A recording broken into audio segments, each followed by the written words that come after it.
الحمد للہ رب العالمین، الصلاۃ والسلام علی رسولہ النبی الکریم وعلی آلہ واصحابہ اجمعین۔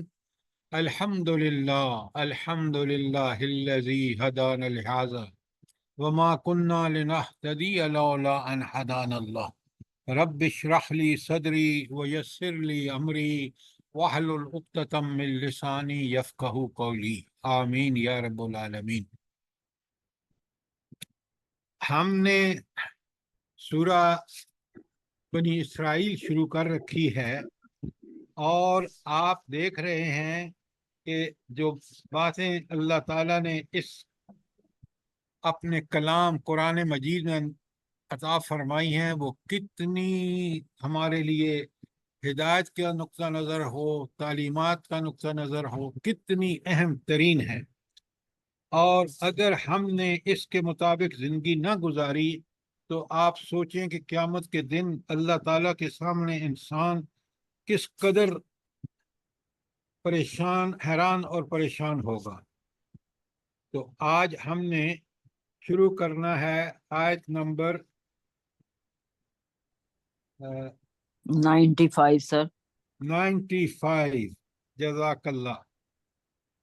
نہیں 90 نہیں 97 97 کر لیجیے 97 97 جی بالکل 97۔ بڑے غور سے سنیے، اور ان سوالوں جواب جو میں آپ سے کرتا ہوں نا، اس میں چیزیں بڑی کلیئر ہوں گی آپ کو۔ بسم اللہ الرحمن الرحیم۔ وَمَن يَهْدِهِ اللَّهُ فَهُوَ الْمُهْتَدِ وَمَن يُضْلِلْ فَلَن تَجِدَ لَهُمْ أَوْلِيَاءَ مِن دُونِهِ۔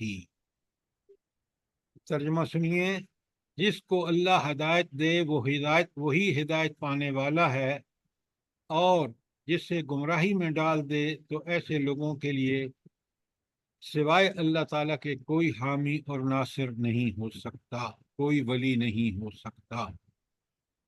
اچھا، اب آپ دیکھ رہے ہیں کہ اللہ تعالیٰ فرما رہے ہیں کہ جس کو اللہ ہدایت دے وہی ہدایت پانے والا ہے۔ پہلے ذرا اس کو سمجھیے، کیا مطلب ہے اس کا کہ جس کو اللہ ہدایت دے وہی ہدایت پانے والا ہے؟ یاہدی من ینیب، یا سر جی جو اللہ کی طرف رجوع کرے گا اللہ تعالیٰ اس کو ہدایت۔ ہاں، اب ٹھیک آئے ہیں آپ۔ تو اللہ تعالیٰ کی سنت یہ ہے، دائمی سنت ہے ہدایت کے معاملے میں، اچھی طرح نوٹ کر لیجئے۔ جو شخص اخلاص کے ساتھ اللہ کی رضا حاصل کرنے کے لیے اس کی طرف رجوع کرے گا، اللہ تعالیٰ اس کو ضرور ہدایت دیتا ہے۔ تو اللہ تعالیٰ کی ہدایت دینے کی شرط کیا ہے؟ کہ بندہ اپنے پورے اخلاص کے ساتھ اللہ کی طرف ہدایت کے لیے رجوع کرے۔ یہ کرے گا، سنیں سورہ عنکبوت کی آخری آیت ہے، بلا کیا ہے وہ؟ والذین جاہدوا فینا فینا لنہدینہم، لنہدین سبلنا، جو ہمارے راستے میں انتھک کوشش کرتے ہیں۔ جاہدو کا مطلب ہی یہ ہے کہ وہ لگاتار کوشش کرتے ہیں۔ انگریزی میں اس کو کہتے ہیں ٹو لیو نو اسٹون انٹرنڈ۔ تو جو لوگ اللہ کے راستے میں اللہ کے لیے دین کو سمجھنے کے لیے کوششیں کرتے ہیں، اللہ تعالیٰ ضرور ان کو ہدایت دیتا ہے۔ تو سب سے پہلی بات کہ ہدایت کے حصول کے لیے بندے کے اندر طلب اور تڑپ اور کوشش، تین چیزیں، طلب، تڑپ اور کوشش، جب یہ ہوگی تو اللہ اس کو ضرور ہدایت دیتا ہے۔ یہ ہے اللہ کی سنت۔ کوئی سوال اس کے اوپر؟ اور اس کے فوراً بعد فرمایا وَمَن یُضْلِلْ، جس کو اللہ گمراہ کر دے۔ اچھا، اب یہاں رک جائیے۔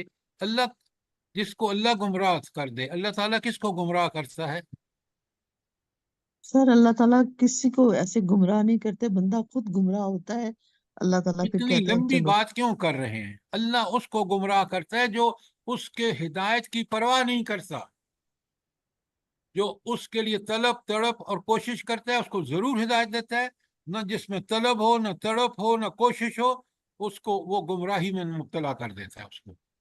کیوں؟ وہ اللہ نے اختیار دیا ہے کہ تم چاہو تو ہدایت پہ آ جاؤ، چاہو تو ہدایت کو چھوڑ دو، لیکن ایک بات یاد رکھو کہ آؤ گے میرے پاس، جو ہدایت پہ چلیں گے ان کو انعام دوں گا، جو ہدایت پہ نہیں چلیں گے ان کو میں سزا دوں گا۔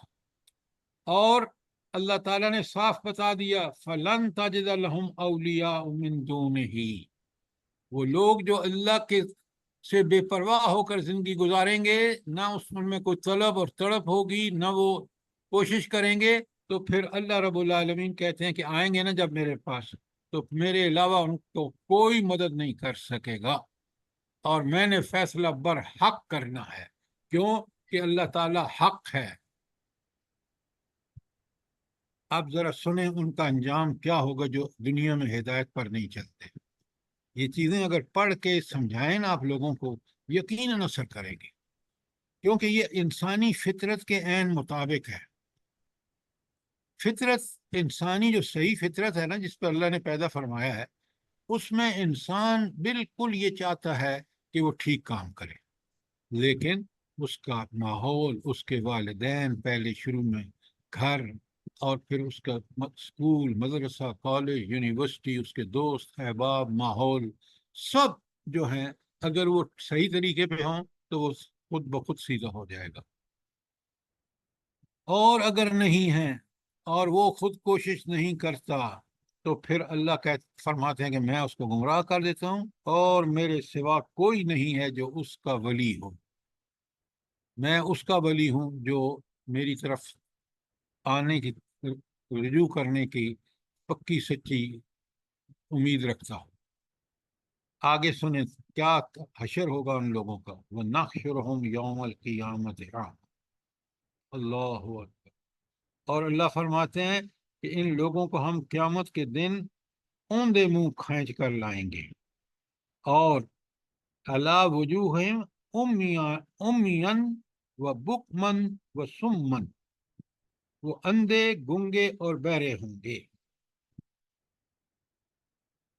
آپ ذرا مجھے آپ بتائیں کہ یہ اللہ تعالیٰ کیوں فرما رہے ہیں کہ وہ اندھے، گنگے اور بہرے ہوں گے؟ جلدی بتائیں۔ سر دنیا میں وہ جس طرح بالکل دنیا میں وہ اندھے بہرے بنے رہے اور اللہ کی طرف رجوع نہیں کیا، احکام کی پابندی نہیں کی، تو وہ لوگ ایسے ہوں گے۔ Excellent, excellent. دنیا میں اللہ تعالیٰ نے ان کو وَجَعَلَ لَكُمُ السَّمْعَ وَالْأَبْصَارَ وَالْأَفْئِدَةَ، ان صلاحیتوں کو انہوں نے سب سے پہلے ان کو رب کو پہچاننا چاہیے تھا۔ یہ کون ہے جس نے ہمیں پیدا فرمایا؟ وہ کون ہستی ہے جس نے ہمیں اس دنیا میں بھیجا؟ کیا بھیجنے کا مقصد تھا؟ کیا وہ ہم پورا کر رہے ہیں یا نہیں کر رہے؟ کامیاب ہوں گے یا ناکام ہوں گے؟ یہ سارا ان کو ان صلاحیتوں کو استعمال کر کے پتہ چلتا۔ سماعت، بصارت اور فہم و ادراک کی صلاحیتیں دنیا میں کام نہیں لیا۔ اب اللہ تعالیٰ ان کو جب اللہ کے سامنے پیش ہو رہے ہیں تو وہ امیون، بکمن اور سمن، وہ اندھے، گنگے اور بہرے ہیں۔ تو آپ ذرا نوٹ کریں قرآن کس طرح کھول کھول کے بات کر رہا۔ تو دراصل اس آیت کے اندر ہدایت و ضلالت کے باب میں اللہ کی سنت الہی بیان کی گئی ہے، اور جگہ جگہ بیان کی گئی ہے، صرف ایک جگہ نہیں۔ آپ کا کوئی سوال ہو جو اس آیت کے بارے میں، کیونکہ بڑی اہم آیت ہے۔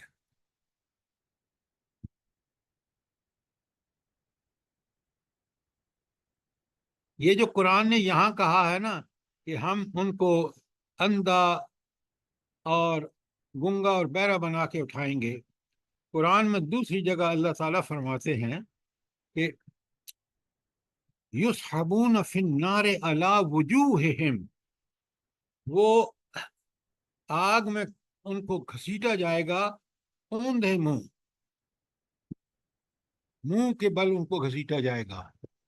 وہ منہ جس سے انکار کرتے تھے اللہ کا، جس سے گمراہی خود بھی کرتے تھے اور دوسروں کو بھی گمراہی کے لیے کہتے تھے۔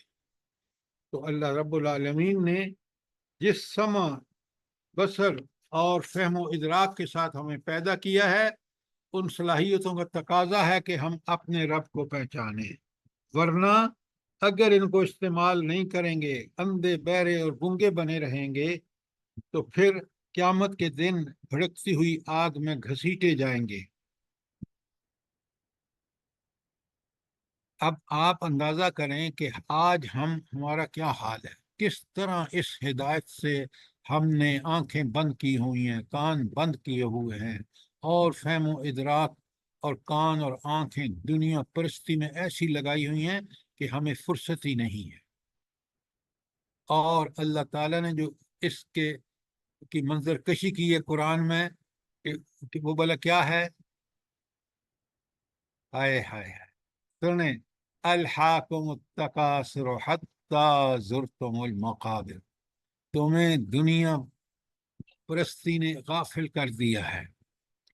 ہر آدمی غفلت میں ہے، لگا ہوا ہے مال میں، اولاد میں، اپنے فن میں، ڈگریاں لینے میں، ریسرچ اسکالر بننے میں، پی ایچ ڈی اسکالر بننے میں، لیکن بھولا ہوا ہے کہ میں انسان ہوں، اور انسان اس وقت بن سکتا ہوں جب اس رب جس نے مجھے پیدا فرمایا ہے اس کی ہدایت پر چلوں گا۔ تو آج دیکھ لیں، سب کچھ کرنے کے باوجود اور ایک قرآن کو چھوڑنے کے باوجود کتنی ڈگریاں ہیں ہمارے پاس، اور کتنے پست کردار ہیں ہم۔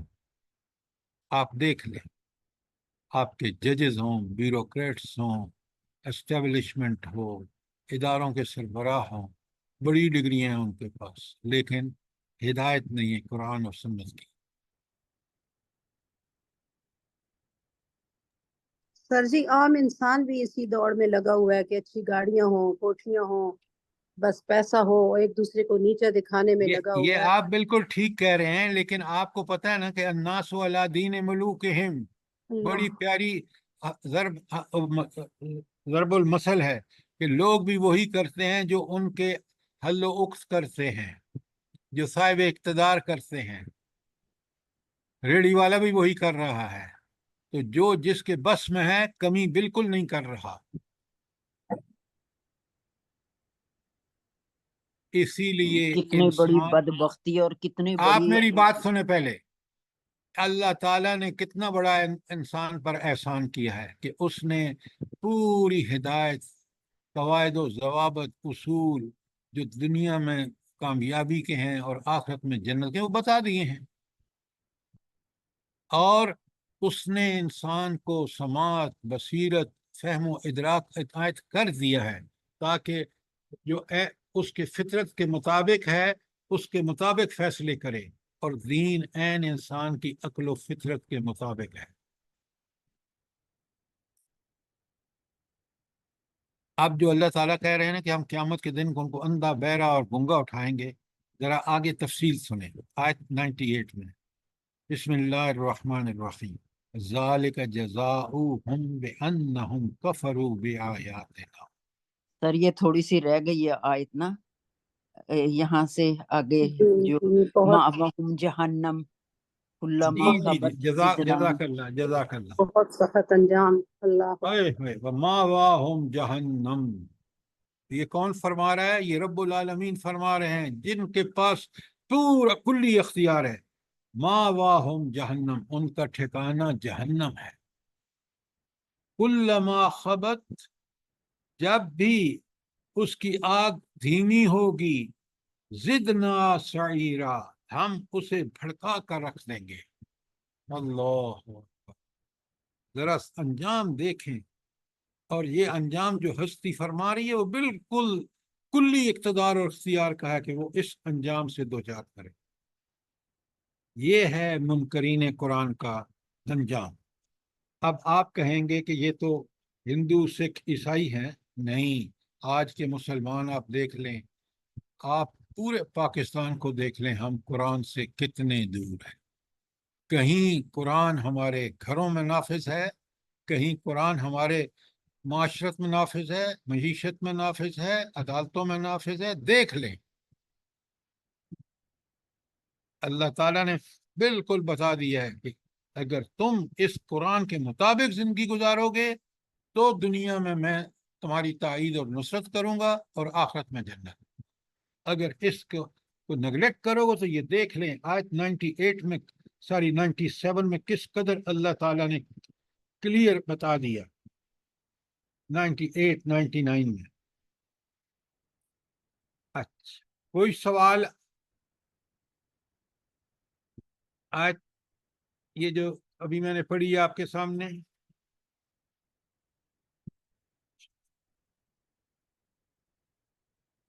97 پہ اگر کوئی سوال نہیں ہے تو 98 ذرا سنیں. بڑی قرآن نے کھول کھول کے بیان کیا ہے.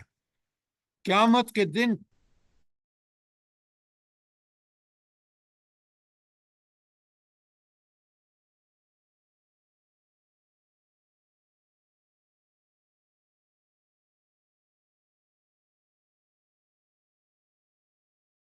کا جو انہوں نے ہماری آیات کا انکار کیا، یہ ہے منکرین قرآن کا، جو قرآن سے ہٹ کر زندگی گزاریں گے. دیکھ لیں کتنا انہوں نے کفر کیا.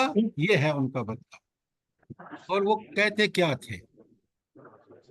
اللہ اکبر.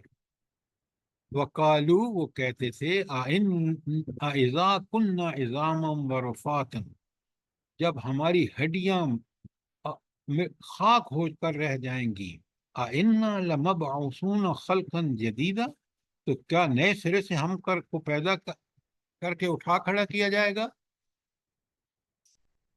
آج یقین مانے 90% سے زیادہ مسلمان اگرچہ زبان سے نہیں کہتے لیکن کر یہی رہے.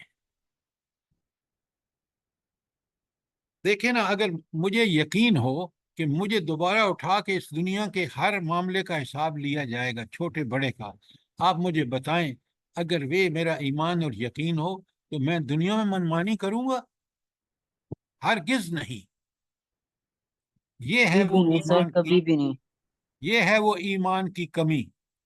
اور یہ ایمان آخرت دن میں کب تازہ رہتی ہے؟ جب آپ قرآن کی تلاوت آیات کرتے ہیں، ٹھیک ٹھیک پڑھتے ہیں، سمجھتے ہیں، غور و فکر کرتے ہیں. آپ تو روز فجر کی نماز میں، دو ظہر عصر مغرب میں، ہر رکعت میں کہتے ہیں کہ کیا کہتے ہیں؟ مالک یوم الدین، وہ سزا اور جزا کا دن، اس کا اللہ تو مالک ہے. کیوں اللہ مالک ہے؟ تو اللہ بالکل بے عیب ہے. وہ اس دن وہ انصاف کرے گا جو آپ کے اور میرے وہم و گمان میں بھی نہیں ہے. یہ دنیا کی طرح نہیں کہ آپ اسمبلی میں الٹے سیدھے قوانین پاس کرا کے پھر ان کو منمانی تشریح کریں، اور پھر سپریم کورٹ میں ایسے جج ہوں جو آپ کی بات کو مان کے چلیں. تو پھر آپ دیکھ لیں کہ ان ملکوں کا کیا ہے حشر ہوتا ہے. جب آپ پوری دیانتداری سے اس قرآن پر عمل کرتے ہیں، چاہے وہ چھوٹا ہو، بڑا ہو، گورنر ہو، صدر ہو، پرائم منسٹر ہو، پھر آپ دیکھیں کہ وہ کس قدر اللہ تعالیٰ کی رحمتیں ایسی قوم اور ایسی ملت پر نازل ہوتی ہیں.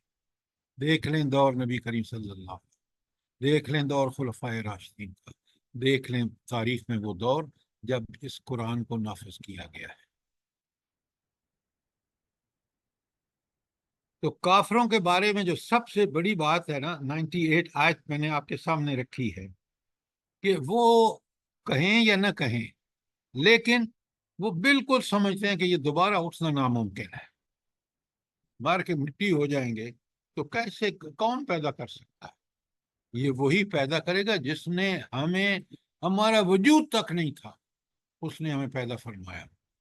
پیدا فرما کے اپنے بچپن، لڑکپن، جوانی، بڑھاپے پر ذرا غور کریں کس قدر اس نے نعمتیں دی. آپ اور میں آج خود یہ باتیں ہمارا اندر سے جی پکار پکار کے کہہ رہا ہے کہ دیکھو یہ تم جو کچھ ہو صرف اس اللہ کی رحمتوں کی وجہ سے. اگر وہ تمہارا سہارا نہ ہو تو دنیا میں تمہیں کوئی زندہ بھی نہیں رکھ سکتا. یہ ساری نعمتیں اسی کی دی ہوئی ہیں، اور مجھے ایک ایک نعمت کا حساب دینا ہے. ثم لتسألن یومئذ عن النعیم، اس دن ایک ایک نعمت کا تم سے حساب لیا جائے گا.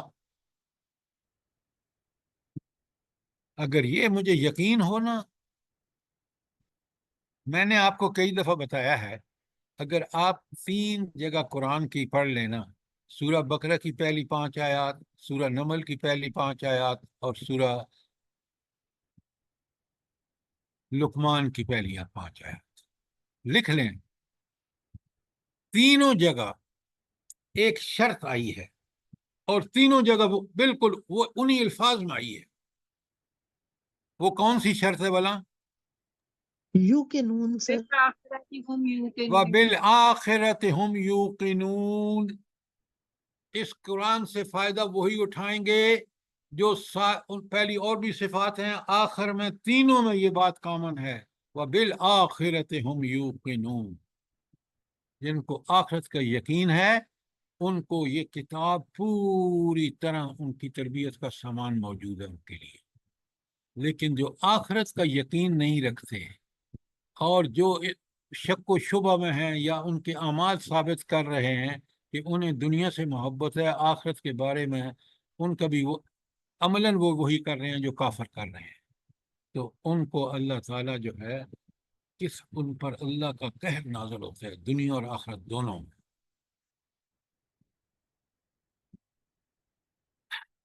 کوئی سوال آیت 98 کے بارے میں؟ سر ایک دفعہ یہ جو آپ نے 3 صورتیں بتائی ہیں ان کا بتا دیں آیت نمبر۔ جی، پہلی 5 آیات ہیں بقرہ کی، سورہ بقرہ، سورہ نحل، نہیں سورہ نمل، سورہ نمل 27 نمبر پر اور 31 نمبر پر ہے سورہ لقمان۔ تینوں میں آپ انڈر لائن کریں اپنے قرآن پر، وہ بالآخرۃ ہم یوقنون، ایک کنڈیشن ہے جو تینوں میں موجود ہے۔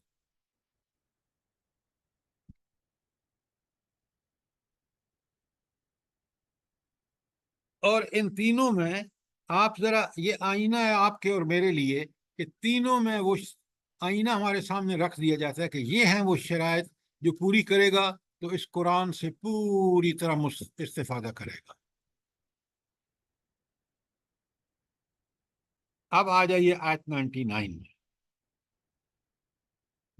اَوَلَمْ يَرَوْا أَنَّ اللَّهَ الَّذِي خَلَقَ السَّمَاوَاتِ وَالْأَرْضَ، کیا انہوں نے یہ نہیں سوچا کہ جس اللہ تعالیٰ نے زمین اور آسمان کو پیدا کیا ہے، قادر علی ان یخلق مثلہم، وہ بالکل قدرت رکھتا ہے کہ ان جیسی چیزیں دوبارہ پیدا کرے۔ بھائی پہلے پیدا کرنا بغیر کسی نقشے کے، بغیر کسی، وہ اگر وہ اللہ تعالیٰ کر سکتا ہے، قدرت ہے اس کی کہ اس نے پہلی دفعہ تو دوسری دفعہ پیدا کرنا کون سا مشکل ہے؟ تو اللہ کے، اور پھر اللہ یہ صفات بیان کرنے کے بعد نا کہ اللہ کی قدرت اور طاقت اور اختیار، فرمایا وَجَعَلَ لَهُمْ أَجَلًا لَا رَيْبَ فِيهِ، اسی نے حشر کے لیے ایک وقت مقرر کر رکھا ہے جس کا آنا یقینی ہے۔ وہ ہستی جس کی یہ صفات ہیں، جس کا یہ اقتدار ہے، جس کا یہ اختیار ہے، وہ بالکل اس میں شبہ نہیں کہ وہ قیامت برپا کرے گی۔ فَآبَ الظَّالِمُونَ إِلَّا كَفُورًا، مگر ظالموں کو اصرار ہے کہ وہ اس کا انکار ہی کریں گے۔ اب ذرا دیکھیں یہ ظالم کون ہے، یہاں بالکل کلیئر ہے، بالکل واضح ہے، ظالم وہ شخص ہے جو اس قرآن کا انکار کرے، اور اگر انکار کر رہا ہے تو الا کفورا کا مطلب کیا ہے؟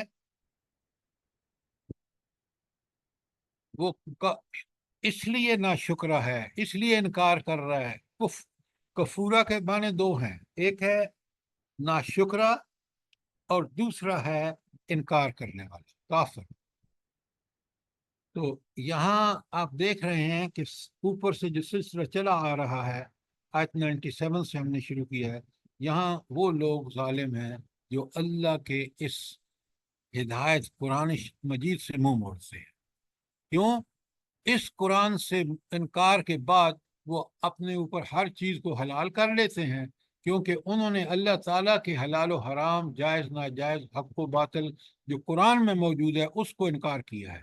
اب وہ ظالم ہیں، وہ دنیا میں ظلم کے ارتکاب کریں گے اور دنیا کو ایسی جگہ بنا دیں گے کہ وہ رہائش کے قابل نہیں رہے گی، اس کو پاکستان، موجودہ پاکستان بنا دیں گے کہ لوگ یہاں سے بھاگنا ہی بہتر سمجھیں گے، اور بھاگ کس لیے رہے ہیں؟ اپنے کرتوتوں کی وجہ سے رہے۔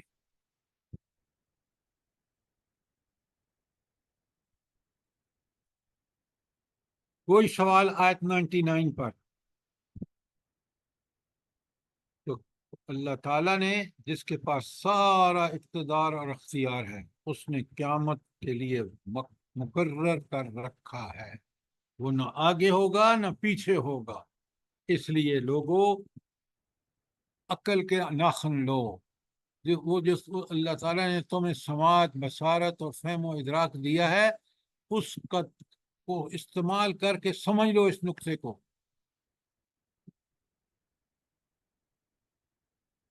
اچھا، اب ذرا انسان کی ناشکری کا قرآن کس طرح بیان کرتا ہے، ذرا غور کر سکتے ہیں۔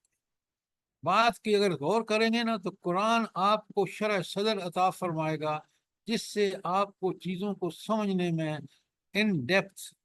دیکھیں نا، میں آپ کو ایک مثال بتاتا ہوں، آپ یہ دیکھیں، ظالم جس نے قرآن کا انکار کیا ہے، اس کے لیے دنیا اور دنیا کی نعمتوں کے پیچھے لگا ہوا ہے، اندھا ہوا۔ قرآن کیا کہتا ہے بلا؟ اس ساری دنیا کی جو نعمتیں، مال، دولت، اولاد، یہ کیا ہے بلا؟ جلدی بتائیں۔ فتنہ، اتنا ہے، آزمائش ہے۔ الغرور ہے، متاع الغرور۔ فتنہ ہے۔ متاع الغرور یا متاع قلیل، یہ دو لفظ قرآن میں آئے ہیں کہ یا یہ تو انسان دھوکے میں پڑا ہوا ہے، یا اتنا تھوڑا ہے کہ دنیا میں تو سے فائدہ اٹھا رہا ہے، ادھر موت آئی، اس مال، جو اولاد، ہر چیز سے اس کا کٹ آف ہو گیا۔ تو لہذا عقل مند وہ شخص ہے جو اس دنیا کو آزمائش اور اس مال اور اولاد کو متاع قلیل یا متاع الغرور، دھوکے کا سامان سمجھے، وہ بہت عقل مند ہے۔ خود حدیث میں حضور نبی کریم صلی اللہ علیہ وآلہ وسلم فرماتے ہیں کہ لوگوں یاد رکھو، عقل مند وہ ہے، کون عقل مند؟ جو آخرت کو پیش نظر کے رکھ کر زندگی گزارے۔ یہ حدیث کا صحیح مفہوم ہے۔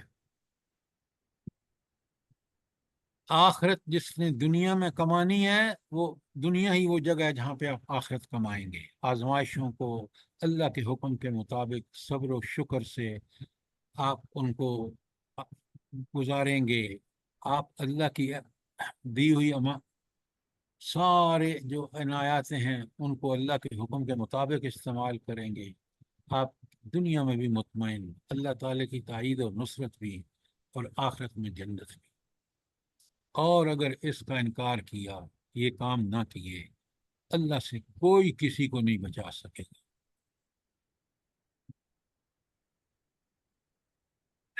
اب ایک انسان، آپ اور میں بالکل اپنے اوپر ان آیات کو رکھ کے ٹیسٹ کر سکتے ہیں۔ سنیں آیت نمبر 100، اللہ تعالیٰ فرماتے ہیں، قُل لَوْ أَنْتُمْ تَمْلِكُونَ خَزَائِنَ رَحْمَتِ رَبِّي، اے نبی صلی اللہ علیہ وسلم ان سے کہو، اگر کہیں میرے رب کی رحمت کے خزانے تمہارے قبضے میں ہوتے، اگر کہیں میرے رب کی رحمت کے خزانے تمہارے قبضے میں ہوتے، تو انسان کیا کرتا؟ بالکل یہی جو قرآن کہتا ہے، اِذَا لَمْسَكْتُمْ خَشْيَةَ الْإِنفاق، تو تم خرچ ہو جانے کے اندیشے سے ضرور ان کو روک رکھتے۔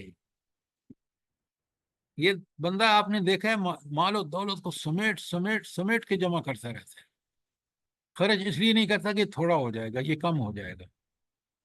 ہاں، شیطان کے لیے بڑا دکھاوا کی نوبت ہو، ریاکاری ہو تو خوب خرچ کرتا ہے، لیکن جو اس کی اصل ذہنیت ہے وہ ہے کہ مال پر سانپ بن کے بیٹھ جاؤ، کسی کو مت دو ورنہ کم ہو جائے۔ بالکل اس ذہنیت کی عکاسی کی ہے، اور یہ اس وقت قریش کا مسئلہ تھا۔ آج کے نام و نہاد مسلمانوں کا بھی یہی مسئلہ ہے کہ اللہ تعالیٰ جب مال دیتا ہے تو انسان اس ذہنیت سے کام لیتا ہے. اور آگے کیا پیاری بات کی ہے، وَكَانَ الْإِنسَانُ قَتُورًا، اور واقعی انسان بڑا سنگ دل واقع ہوا ہے، سنگ دل اور تنگ دل ہے. اچھا، اللہ تعالیٰ کے ساتھ یہ معاملہ کیوں نہیں ہے بلا؟ یہ تو انسانوں کا معاملہ ہے نا. اللہ تعالیٰ کا معاملہ بالکل اس کے برعکس ہے. خزانوں کا وہ مالک، خزانے بھی ایسے جو کبھی ختم نہ ہوں، اور وہ اتنی طاقت اور قدرت اور اختیار کہ سبحان اللہ، اس میں کوئی بخیلی، کوئی کمی، کوئی نقص بھی نہیں. لہذا جب خزانے اسی کے قبضے میں ہیں اور وہ جس طرح چاہتا ہے اپنی عین علم اور حکمت کے مطابق ان خزانوں کو خرچ کرتا ہے. بندے کی کافیت یہ ہے، اور اللہ تعالیٰ کی حالت وہ ہے جو میں نے آپ کے بتائی ہے.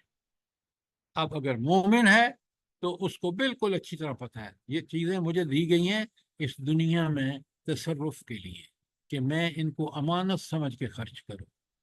اگر مجھے پوری دنیا کی دولت دے دی جائے، خزانے اللہ تعالیٰ کے دے دیے جائیں، تو یقیناً میرا وہ ظرف نہیں، میرے پاس وہ علم نہیں، میرے پاس حکمت نہیں، میں تو اس پر سانپ بن کے بیٹھ جاؤں گا، اور مجھے ڈر ہوگا کہ اگر میں اس کو خرچ کروں گا تو یہ کم ہوتا ہوتا ختم ہو جائے گا. کتنی پیاری بات ہے جو اللہ تعالیٰ نے ہمیں ہمارے ذہنوں کو کھولنے کے لیے. بصیرتوں کا قرآن مجموعہ ہے، اسی لیے آیت 100 میں آپ دیکھ لیں کہ یہ جو متکبرانہ ذہنیت ہے یہ کس قدر خطرناک ہے. جب مال ملتا ہے تو انسان کیا سوچنے لگ جاتا ہے. سر یہ بالکل فیکٹ ہے. آپ اگر اللہ کی راہ میں ایک آنا دیتے ہو نا، آپ کو پتہ نہیں چلتا ہے، آپ کو اس کا ریٹرن جو ہے ایک کی بجائے 100 میں مل جاتا ہے. یہ جو آپ کہہ رہے ہیں نا، خود اللہ تعالیٰ کہتا ہے کہ جو بھی آپ اللہ کے راستے میں خرچ کرتے ہیں وہ یخلفہ، اللہ تعالیٰ اس کو ریپلیس کر دیتا ہے، اس کے بدلے میں آپ کو دے دیتا ہے. بالکل بالکل 100%. کوئی سوال آیت نمبر 100 تک؟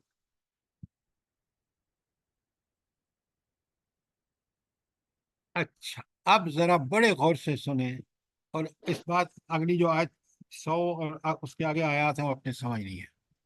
مسئلہ یہ تھا کہ یہ کافر بار بار مکے والے، اور آج بھی آپ دیکھ لیں، وہ کہتے تھے کہ یہ نشانیاں لاؤ تو ہم ایمان لے آئیں گے.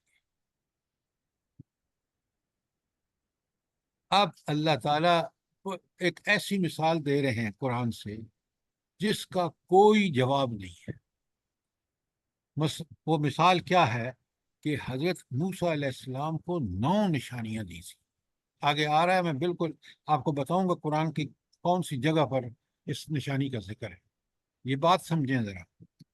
تو اگر معجزات سے ماننا ہوتا نا، تو جو معجزات اللہ تعالیٰ نے موسیٰ علیہ السلام کو عطا فرمائے، اب آپ دیکھیں بھری دنیا کا میلہ لگا ہوا ہے، اور وہ جو مصر کے ماہر ترین جمع کیے ہیں جادوگر اس نے، اور ایک عصا نے ان کی ستیہ ناش کر دیا ہے، اور خود جادوگر سجدے میں گر گئے ہیں اور کہتے ہیں ہم موسیٰ علیہ السلام کے رب پر ایمان لائے. فرعون اور اس کے اہالیان نے بالکل انکار کیا. تو اب ذرا غور سے سنیں، اللہ تعالیٰ فرماتے ہیں وَلَقَدْ آتَيْنَا مُوسَى 9 آیات بینات، ہم نے موسیٰ علیہ السلام کو 9 نشانیاں عطا کی جو سری طور پر دکھائی دے رہی تھی، جو بالکل واضح تھی. ابھی آگے ذکر کرتے ہیں.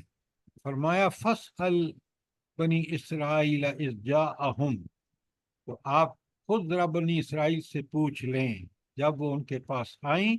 فقال له فرعون، تو فرعون نے کہا انی لأظنک، بے شک میں خیال کرتا ہوں، یا موسیٰ، اے موسیٰ میں خیال کرتا ہوں. کیا خیال کرتا ہوں؟ سنیں غور سے. وہ بدبخت کہتا ہے کہ ہاں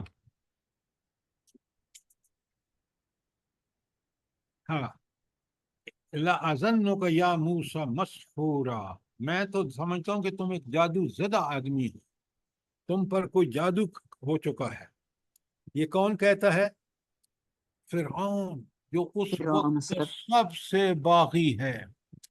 وہ کہتا ہے انا ربکم العالی، وہ رب بھی نہیں بنتا، وہ رب العالی بنتا ہے کہ میں تمہارا سب سے بڑا رب ہوں۔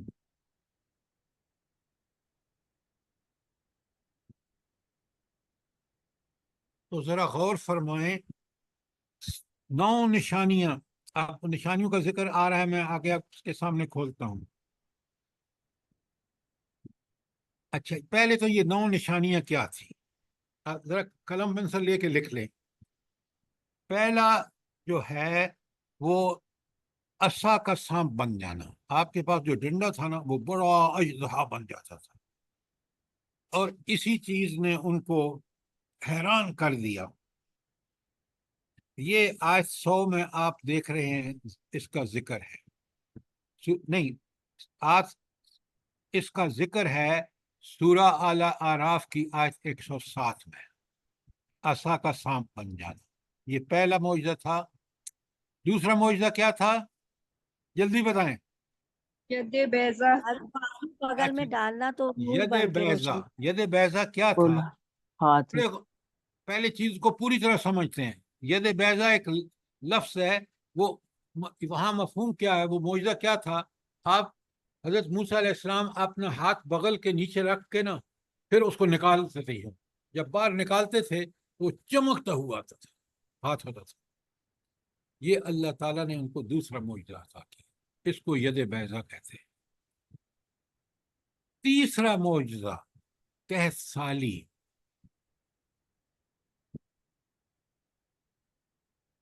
اچھا، یہ جو ید بیضا کا ہے یہ سورہ الاعراف کی آیت 108 میں ہے، دیکھ لیں جا کے۔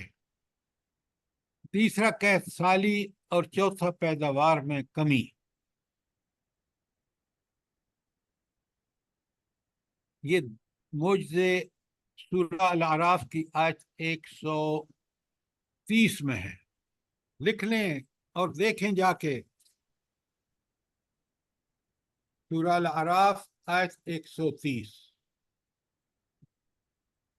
4 معجزے میں نے آپ کو بتائے ہیں، عصا کا معجزہ، ید بیضا کا معجزہ، کہف سالی کا معجزہ، پیداوار میں کمی کا معجزہ۔ پانچواں کیا نشانی تھی؟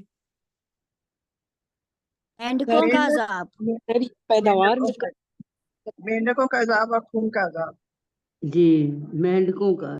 سنیں، 5ویں جو تھی وہ طوفان، وہ ان کا آگے نمبر آ رہا ہے۔ طوفان جو آیا تو اس کا بھی ذکر سورہ الاعراف کی 130 میں ہے۔ چھٹا عذاب جو ان پر آیا وہ ٹڈیاں تھیں، یہ سورہ الاعراف کی آیت 133 میں ہے۔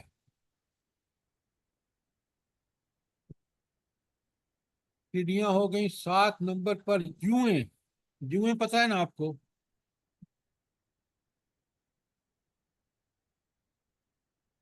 تو جوؤں کا عذاب تھا، وہ بھی آیت سورہ الاعراف کی آیت 133 میں۔ پھر ہر ان آیت پر میں کیا ہے؟ 8 نمبر میں ان پر عذاب آیا مینڈکوں کا، بارش ہوئی مینڈکوں کی، یہ بھی سورہ الاعراف کی 133 میں ہے۔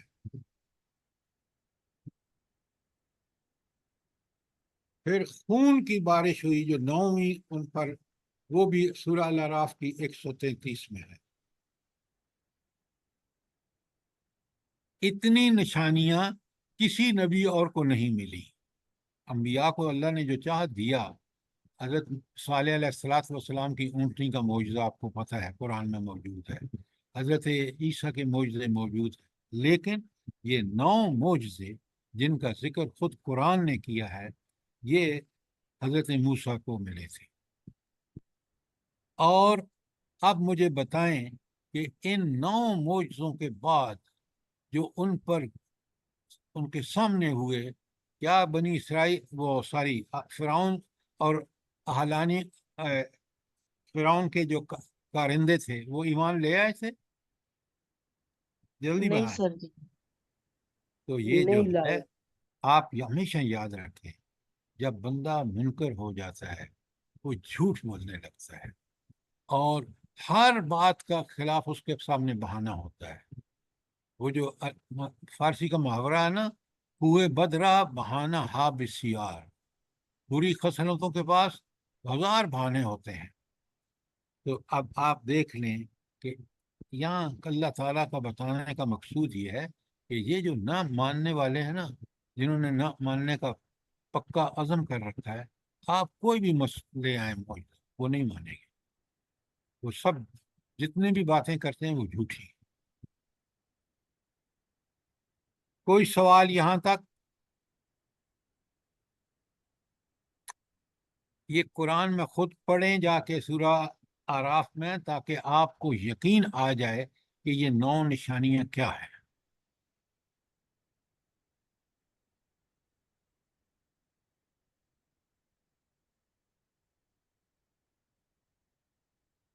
اب ذرا موسیٰ اور حضرت موسیٰ علیہ السلام اور فرعون کے ڈائلاگ سنیں، آپ کو سمجھ آئے گی کہ ایک نبی کا ایمان اور یقین کیسا ہوتا ہے اور ایک جو باغی اور طاغی سرکش کا ایمان کیسا ہوتا ہے۔ آیت 102 میں سنیں، قال لقد علمت ما انزل هؤلاء وإلا رب السماوات والارض بصائر۔ یہ کون کہہ رہے ہیں بلا؟ حضرت موسیٰ کہہ رہے ہیں۔ وہ کوئی کریڈٹ اپنے، دیکھیں 9 نشانیاں دکھائی ہیں نا، تو وہ کہتے ہیں موسیٰ نے ان کے جواب میں کہا تو خوب جانتا ہے کہ یہ بصیرت افروز نشانیاں زمین و آسمان کے رب کے سوا کسی اور کی نازل کردہ نہیں۔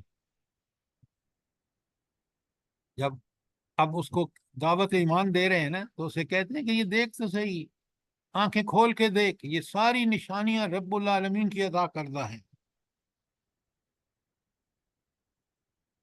اور پھر موسیٰ سے پتہ ہے موسیٰ علیہ السلام کتنی پیاری بات کہتے ہیں، وَإِنِّي لَأَظُنُّكَ يَا فِرْعَوْنَ مَسْبُورًا، اور میرا خیال ہے کہ اے شیطان تو ضرور، اے فرعون تو ضرور ایک شامت زدہ آدمی ہے، تجھ پر اللہ کی مصیبت آ کے رہے گی، تیری شامت آ کے رہے گی، کیونکہ تو اس اللہ کا انکار کر رہا ہے جس نے یہ 9 نشانیاں میں نے تمہیں دکھائی ہیں اس کے فضل سے۔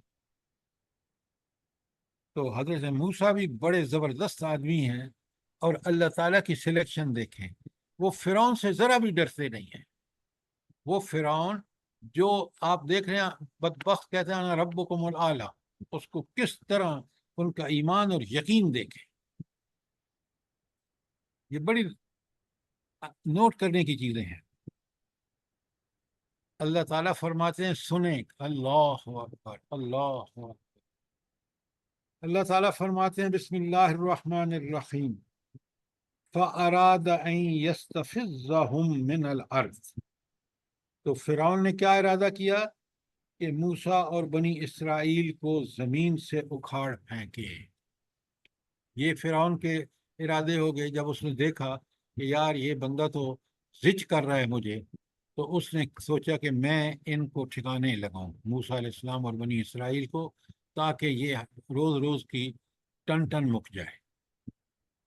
اللہ کا جواب سنیں، کیونکہ اس کے پاس اختیار ہے، اس کے پاس اقتدار ہے۔ اللہ فرماتے ہیں فَأَغْرَقْنَاهُ، ہم نے اس کو غرق کر دیا، وَمَن مَّعَهُ جَمِيعًا، جو کوئی اس کے ساتھ تھا سب کو ملا کے، اور فرعون کو ساتھ ان کے غرق کر دیا۔ یہ ہے رب کی شانیں، یہ ہے رب کا اختیار، یہ ہے رب جو ظالموں کو کس طرح بے بس بناتا ہے، پورے اقتدار و اختیار کے ساتھ۔ جو وہ شخص جو کہتا تھا میں تمہارا ربکم الاعلی ہوں، اس کو اللہ نے غرق کر دیا۔ سبحان اللہ سر، کتنی بڑی بات ہے، کتنی بڑی بات ہے، میرے رب کے اس کام سے بھی اور کتنے اس بڑی کی بات میڈم یہ ہے کہ عبرت، پھر